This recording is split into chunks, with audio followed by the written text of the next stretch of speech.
When we do too much, it becomes very prevalent in the way we are living life. And that's never, ever necessary. We never have to overdo it when we're working with Source. Source balances us out.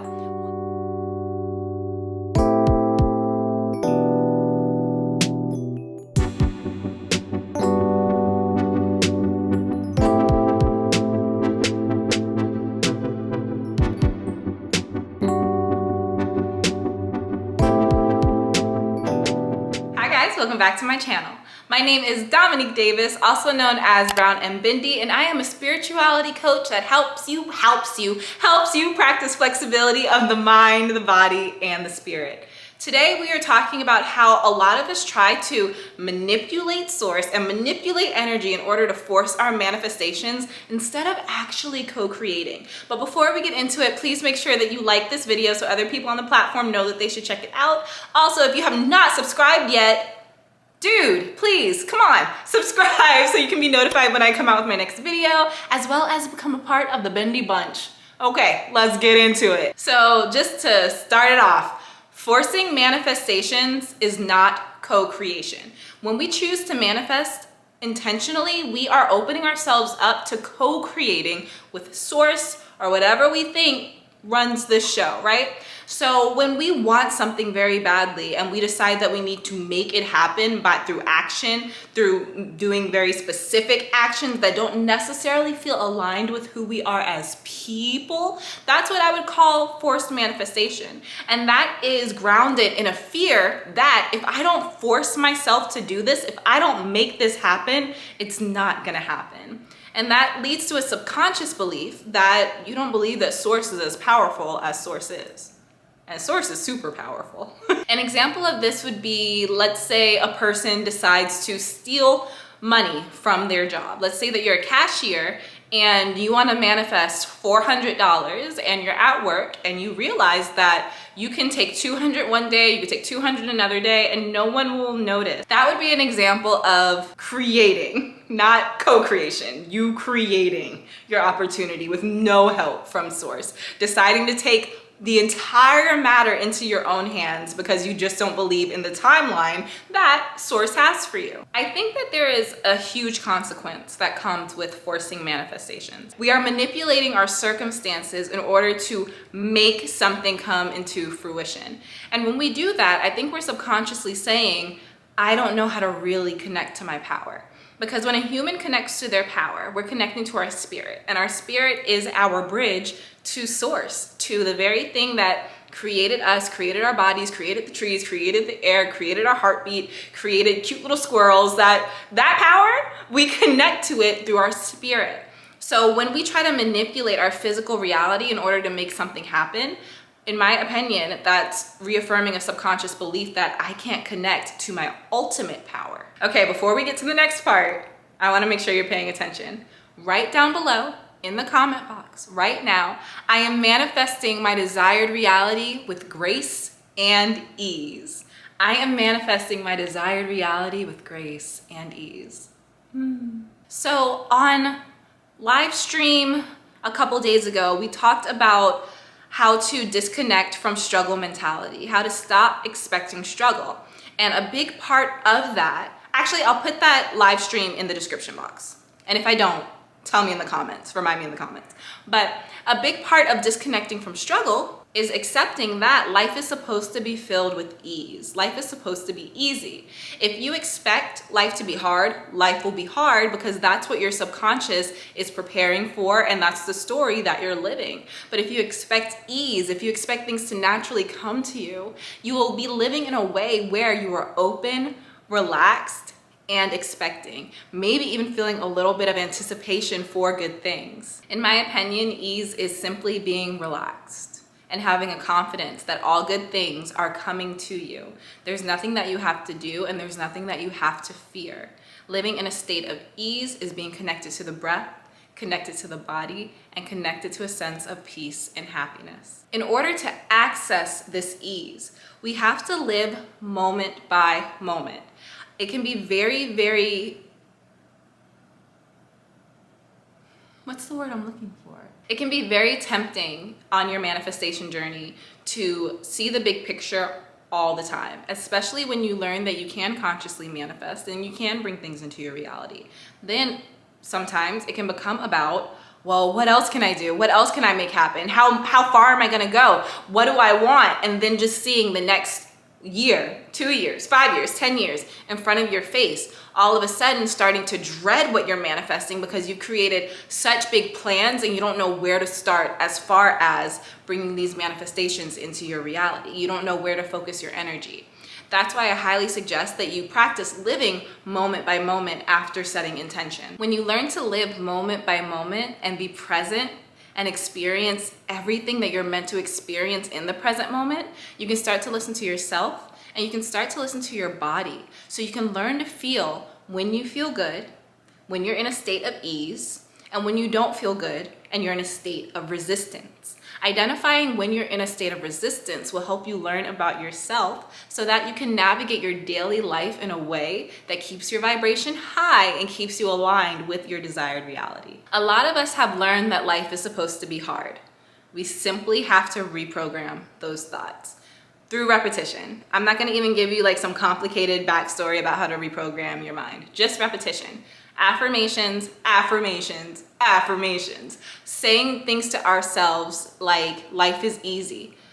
Things come to me easily. I manifest with ease. Telling yourself that you don't have to fear wanting something because subconsciously you think that wanting something, having a desire, is bad. Because once you have a desire, that means that you have to accept that it's going to be hard to get that desire. I know a lot of us have been in that mental place. So once you start to reprogram, once you start to tell yourself that you can manifest things into your reality with ease, you can start to look forward to having desires because you understand that you're opening your heart to co-creation with Source and you have faith in Source. So when you desire something, you can be excited about it instead of nervous about it. I want to also take a moment to talk about the manifestation journey. As we manifest, we are learning about ourselves and we are growing. This process of learning about ourselves is changing our subconscious mind. The more that we learn about life, the more our perspective shifts and the more our belief system shifts. And when that happens, our vibration goes up. So here's an example. If you were to have a dance party right now, your vibration would go up, but it would only go up as high as it's recently been or as high as it's been in your life. It wouldn't go up any higher than anything you've experienced in the past. If this is the highest your vibration has ever been in your entire life, having a dance party right now would only get you right here. Let's say that you were a person who believed that your ex left you because they didn't think that you were good enough for them. So you've been carrying that with you. And then and your vibration was here, right? You believe that your ex left you because you weren't good enough. And then one day you had the revelation that your ex actually left you because they had to pursue their own life journey and that it had nothing to do with you. That expansion in your mind raises your vibration higher than it's ever been in your life because you have evolved. In order to co-create these amazing realities that we are attracting, we must be patient enough to slow down and live in the present moment so that we can hear what's going on in our mind. Vibrational adjustments are only possible if we can be open to our perception changing. Our perception doesn't change if we're on autopilot. Our perception only changes if we're present. For example, the example from earlier, the person who decided to steal from work, let's say that they said, I need $400. I need $400. I'm gonna steal this from work and make my own reality, right? So they steal $400. They have $400, so their vibration's here. They have it. It actually might be a little lower because subconsciously now they're a thief. Let's say that in that moment when that person was so overwhelmed by fear, so overwhelmed by scarcity, so overwhelmed with not having the $400 that they needed, what if they slowed down and asked themselves, how do I feel in this moment? And what they would realize is that they felt fear in their body. What am I afraid of? Well, I'm afraid of not having money. Well, why don't I have money? And the why don't I have money question is something that can only come up if we slow down, right? That same person can say, I don't have money because 1, I don't like my job, so I'm not that committed to being financially successful here. And that would give the person the option to say, okay, well, I want to find a new job. Vibration goes up. I know that before a lot of our spiritual journeys, we didn't have the emotional depth to slow down and say, well, what am I really thinking? What am I really doing? And creating these vibrational adjustments really take a lack of ego, because in order for this person in our example to slow down, they're going to have to admit to themselves, I'm thinking about stealing from my job. And when you realize that in the moment, you're able to make more intentional choices. Sometimes finding ease in life comes with very, very difficult decisions. What I'm really trying to get at is a person who wants a peaceful life isn't going to wake up and magically have a peaceful life. If you want a peaceful life, you have to find a way to bring peace into your life today.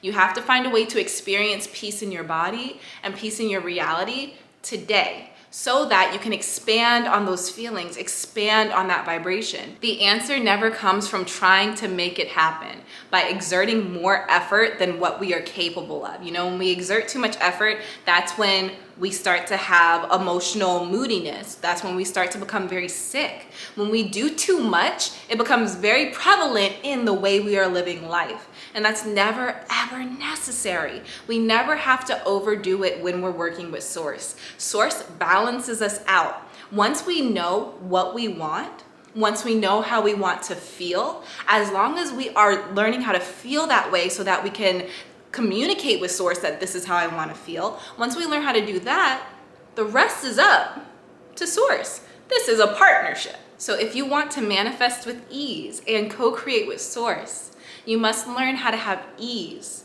and intention in your life today, instead of magically expecting to have ease and intention in the future. One more time, just one more time, humor me. I am manifesting my desired reality with grace and ease. I am manifesting my desired reality with grace and ease. Okay, you guys, I hope that you enjoyed this video because I really enjoyed making it. If you did, give this video a thumbs up so other people on the platform know that it is valuable and that they should give it a click. If you would like me to expand on anything that I talked about in today's video, just let me know down below in the comment box and I'll be happy to address that in the future. Last but not least, please make sure that you are subscribed so that you can be notified when I come out with another video and so that you can join the Brown and Bindi bunch. I love you so much and I'll see you next time. Bye.